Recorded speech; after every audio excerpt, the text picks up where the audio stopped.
ગુજરાતના સુરેન્દ્રનગરના કોંઢમાંથી શરૂ થયેલો મામલો અત્યારે હાલ ક્યાંક મોરબીના જેતપર ગામે પહોંચી ગયો છે। જે રીતે ક્યાંક ખેડૂતોની સાથે પોલીસ વર્તન કરી રહી છે એને લઈને એક બાદ એક વિપક્ષના નેતાઓ મેદાને આવ્યા છે। આપણે જોયું હતું કે જે રીતે ગોપાલ ઇટાલિયા છે એ પણ ક્યાંક સુરેન્દ્રનગરના કોંઢ ખાતે પહોંચ્યા હતા। અત્યારે હાલ કોંગ્રેસના નેતાઓ છે એ લોકો પણ ત્યાં એક બાદ એક મુલાકાત લઈ રહ્યા છે। ત્યારે હવે આ સમગ્ર મામલે ચૈતર વસાવા જે ડેડિયાપાડાના ધારાસભ્ય છે એ મેદાને આવ્યા છે। જે રીતે મહિલાઓને મારવામાં આવ્યો હતો, જે આખો વિડીયો સામે આવ્યો હતો, એને જ લઈને તેમના દ્વારા સીધા જ પ્રહાર ગુજરાત પોલીસ અને ખાસ કરીને ક્યાંક ને ક્યાંક સરકાર ઉપર કરવામાં આવ્યા છે। આખો આ મામલો શું છે તેની વાત આ વિડીયોમાં। નમસ્કાર, હું હંસિની અને તમે જોઈ રહ્યા છો નિર્ભય ન્યૂઝ। ચૈતર વસાવા કે જે છેલ્લા ઘણા સમયથી આમ તો આદિવાસીઓની સાથે અન્યાય થતો હોય છે એને લઈને અવાજ ઉઠાવતા આવ્યા છે, પણ હવે જ્યારે મામલો આખો ખેડૂતનો સામે આવ્યો છે એને લઈને પણ તેમના દ્વારા પોતાના સોશિયલ મીડિયામાં એક પોસ્ટ કરવામાં આવી છે।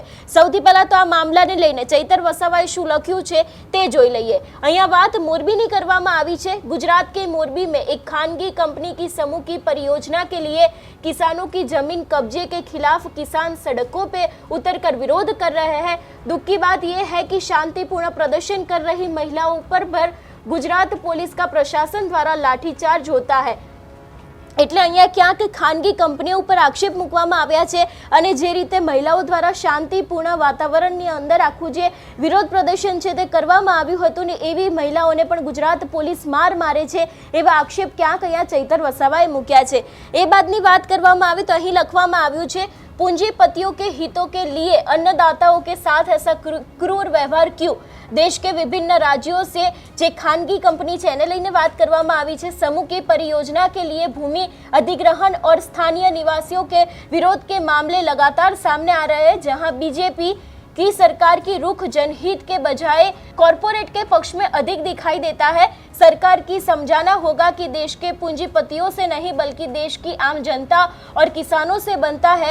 पूंजीपतियों के फायदे के लिए जनता के साथ ऐसा तानाशाही दमन લોકશાહી કે તંત્ર પર એક કલંક है એવી વાત અહીંયા ક્યાંક ચૈતર વસાવા દ્વારા કરવામાં આવી છે। એટલે જે રીતે આખો આ વિડીયો છે તે સામે આવ્યો છે, તેમના દ્વારા આખો આ વિડીયો છે એ પણ મૂકવામાં આવ્યો છે। વિડીયો ઉપર પણ આપણે નજર કરીશું, પણ જે રીતે અત્યારે હાલ ચૈતર વસાવા દ્વારા ક્યાંક સીધા જ પ્રહાર છે તે ભારતીય જનતા પાર્ટી જે ખાનગી કંપની છે એના ઉપર કરવામાં આવ્યો છે। ઈસુદાન ગઢવી દ્વારા આખો આ વિડીયો છે તે પોસ્ટ કરવામાં આવ્યો હતો કે જેમાં ખેડૂતો છે એમની અને પોલીસ વચ્ચે આખી ઝપાઝપી થઈ હતી। આમાં પણ લખવામાં આવ્યું છે કે ખેડૂત વિરોધી ભાજપ। આ વિડીયો આ વાતને સાબિત કરે છે કે ભાજપ ખેડૂત વિરોધી છે। ભાજપ અને તેના મળતિયાઓ મન ફાવે એમ ખેડૂતોની સાથે અન્યાય કરે છે, તેમની જમીનો પચાવી પાડે છે, થાય એટલું ખેડૂતોને ખોટું કરે છે એવી વાત ક્યાંક ને ક્યાંક અહીંયા ઈસુદાન ગઢવી દ્વારા કરવામાં આવી હતી।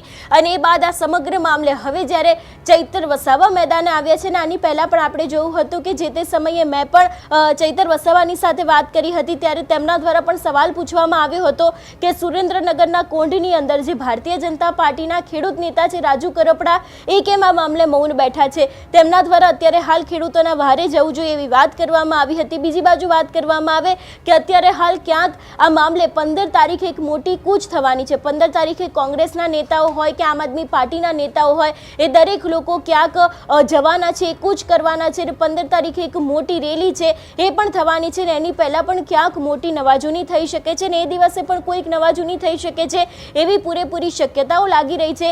એવામાં અત્યારે હાલ ક્યાંક જે આખો મુદ્દો ચર્ચામાં આવ્યો છે એને જ લઈને ચૈતર વસાવા દ્વારા વાત છે તે સ્પષ્ટપણે કરવામાં આવી છે કે ક્યાંક ભારતીય જનતા પાર્ટી છે એ પણ આની પાછળ એટલી જ જવાબદાર છે।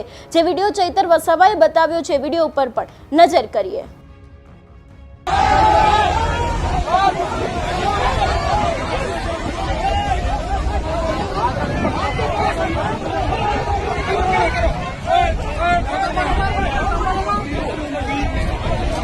પોલીસે પકડીને ત્યારે જોઈ શકો છો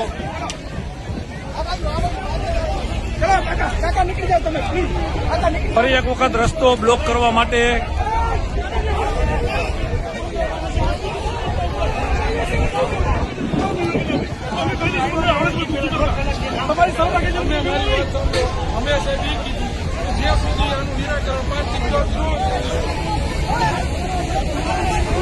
બાળકની અત્યારે